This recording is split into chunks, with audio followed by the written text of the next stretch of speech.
mother was fighting cancer, and my father brought Jen Hawkins into our lives as a helper. I trusted her. She folded into our routines, sat with my mom during chemo, and acted like family. My bond with my mother deepened, and she left me with a strange warning about Dad's vasectomy. That medical decision became a quiet weapon. I had no idea then how betrayal would unravel. My father kept secrets, so did I. But I planned to make mine count. Jen started organizing my mother's medication and managing her schedule, slowly pushing me out of the loop.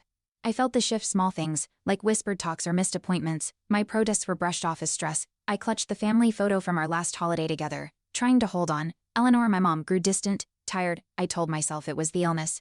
But I noticed the smirk Jen gave Dad when she thought no one was looking. Something was already broken, and I was too scared to name it. After Mom passed, Dad and Jen moved in together almost immediately. I was stunned but kept quiet. At the funeral, Jen wore Mom's favorite brooch. My jaw clenched. I tried bringing it up to Dad, but he snapped, saying I was imagining things. My cousin Lisa pulled me aside and whispered she'd overheard them planning the move before Mom died. I felt my stomach drop. I started watching them closer, biding my time.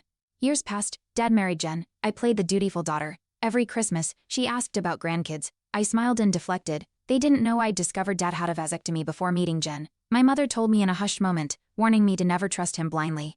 That memory haunted me. I kept the truth tucked away, a sharp blade waiting. Watching Jen fun over baby names, it fueled the fire I've been banking for years. At their anniversary dinner, Jen gave a toast about growing our family soon. I raised my glass and smiled. Then I excused myself, went to the restroom and cried. It wasn't grief, it was rage. I remembered Mama's voice, so steady he'll overwrite anything to protect himself. Jen cornered me later, asking if something was wrong. I said no, then hugged her tighter than ever. My silence was a promise I'd reveal it when it hurt most. The twist came when Jen mentioned starting if. She was glowing hopeful. I asked casually, did Dad ever reverse his vasectomy? Her face froze. What? I shrugged. He had one in the 90s, a mom told me.